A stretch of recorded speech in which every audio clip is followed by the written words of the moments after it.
Anchal ചന്തമുഖ private bus സ്റ്റാൻഡിൽ നിർമ്മാണ പ്രവർത്തനം പാതിവഴിയിൽ ഉപേക്ഷിച്ച അമ്യൂണിറ്റി സെന്റർ യാത്രക്കാർക്ക് തുറന്നുകൊടുക്കുന്നില്ലെന്ന് പരാതി. 75 ലക്ഷത്തോളം രൂപ വനം വകുപ്പ് മന്ത്രിയും മുൻ MLAയുമായിരുന്ന കെ രാജുവിന്റെ പ്രാദേശിക വികസന ഫണ്ടിൽ നിന്നും ഉപയോഗിച്ചുകൊണ്ടാണ് അഞ്ചൽ ചന്തമുക്കിൽ പ്രൈവറ്റ് ബസ് സ്റ്റാൻഡിൽ അമ്യൂണിറ്റി സെന്ററിന്റെ നിർമ്മാണ പ്രവർത്തനങ്ങൾ ആരംഭിച്ചത്. എന്നാൽ അത് ഇന്നൊരു സ്മാരകമായി നിലനിൽക്കുകയാണ്. നിരവധി കൊച്ചുകുട്ടികൾ മുതൽ പ്രായമായവർ വരെ ഇന്ന് അഞ്ചൽ പഞ്ചായത്ത് ബസ് സ്റ്റാൻഡിലെ സ്റ്റെപ്പുകളിൽ കുത്തിയിരിക്കുകയാണ്. എന്നാൽ ഈ കെട്ടിടം പണി പൂർത്തിയാകാതെ പകുതിയിൽ ഉപേക്ഷിച്ച് ഡോറുകൾ എല്ലാം തന്നെ ലോക്ക് ചെയ്തിരിക്കുകയാണ്. വർഷങ്ങൾ കഴിഞ്ഞിട്ട് പോലും ജനപ്രതിനിധികളുടെ ഈ അലംഭാവം മാറ്റാൻ ഇതുവരെ തയ്യാറായിട്ടില്ല.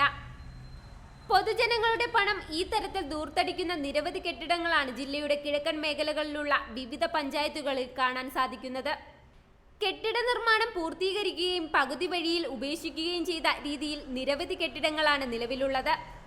ഇതിന് ഉത്തമ ഉദാഹരണമാണ് ഇന്ന് അഞ്ചൽ പഞ്ചായത്ത് ബസ് സ്റ്റാൻഡിനുള്ളിൽ കൂര പോലെ നിർമ്മിച്ച 75 ലക്ഷത്തോളം രൂപയുടെ കെട്ടിടം ഇന്ന് ആർക്കും പ്രയോജനമില്ലാതെ സാമൂഹ്യ വിരുദ്ധരുടെ താവളമായി മാറിയിരിക്കുന്നത്. അഞ്ചൽ പഞ്ചായത്ത് ബസ് സ്റ്റാൻഡിലെത്തുന്ന സ്ത്രീകൾക്ക് പ്രാഥമിക കാര്യങ്ങൾ നിർവഹിക്കാൻ യാതൊരു മാർഗവുമില്ലാതെ ദുരിതമനുഭവിക്കുകയാണ്. തൊട്ടടുത്തായിട്ട് അഞ്ചൽ ബ്ലോക്ക് പഞ്ചായത്ത് 15.5 ലക്ഷത്തോളം രൂപ മുടക്കി വനിതാ വിശ്രമ കേന്ദ്രം നിർമ്മിച്ച് പൂർത്തീകരിച്ച് ഉദ്ഘാടനം നിർവഹിച്ചെങ്കിലും വനിതകൾക്കായി തുറന്നുകൊടുക്കാതെ വർഷങ്ങളായി അടച്ചിട്ടിരിക്കുകയാണ്. ഇത് അന്യദേശ തൊഴിലാളികൾക്ക് താമസിക്കാനുള്ള കെട്ടിടമായിട്ടാണ് ഏറെ നാളുകൾക്ക് മുമ്പ് വരെ ഉപയോഗിച്ചത്. ഇതൊന്നും ചോദ്യം ചെയ്യാനോ പ്രതിഷേധിക്കാനോ പ്രതിപക്ഷ പാർട്ടികൾ പോലും ഇല്ലാത്ത അവസ്ഥയാണ് ഇന്ന് അഞ്ചലിലുള്ളത്. അടിയന്തരമായി ഇത്തരം കാര്യങ്ങളിൽ ഉന്നത ഉദ്യോഗസ്ഥരും പുനലൂർ MLA അടക്കമുള്ളവർ ഇടപെട്ട് പൊതുജനങ്ങൾക്ക് വേണ്ടി പണിത അമ്യൂണിറ്റി സെന്റർ തുറന്നു നൽകണമെന്നാണ് നാട്ടുകാരുടെ ആവശ്യം.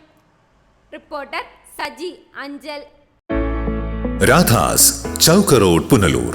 2 പതിറ്റാണ്ടിലേറെയായി പുനലൂർ നിവാസികളുടെ വസ്ത്രസങ്കല്പങ്ങൾക്ക് മാറ്റുകൂട്ടിയ പുനലൂർ രാധാസ് കൂടുതൽ വിശാലതയിലേക്ക് നവീകരിച്ചിരിക്കുന്നു. പരിശുദ്ധ പട്ടിൽ തീർത്ത വിവാഹ വസ്ത്രങ്ങളും വർണ്ണവിസ്മയങ്ങളും modern traditional gents wear, kids wear തുടങ്ങി നിങ്ങൾ ആഗ്രഹിക്കുന്ന വസ്ത്രസങ്കല്പങ്ങൾ പുനലൂർ രാധാസിലെ വിപുലീകരിച്ച ശേഖരത്തിൽ നിന്നും സ്വന്തമാക്കാം. കോവിഡിനെതിരെ കരുതലിനും ജാഗ്രതയ്ക്കും മുൻഗണന നൽകുന്ന പുനലൂർ രാധാസ് മുഴുവൻ സ്റ്റാഫിനും വാക്സിൻ എടുത്തും സർക്കാർ കോവിഡ് മാനദണ്ഡം പാലിച്ചും തുറന്നു പ്രവർത്തിച്ച് ജനസുരക്ഷ ഉറപ്പാക്കുന്നു. കാലങ്ങളായി ഉപഭോക്താക്കൾ വിശ്വാസമർപ്പിച്ച രാധാസ് സ്പെഷ്യൽ റേറ്റിനും മനസ്സിനിണങ്ങിയ വസ്ത്രശേഖരത്തിനും ഗുണമേന്മയ്ക്കും കോട്ടം വരാതെ മുന്നോട്ടു പോകാൻ പുനലൂർ രാധാസിനെ പ്രാപ്തരാക്കിയ പ്രിയ ഉപഭോക്താക്കൾക്ക് 1000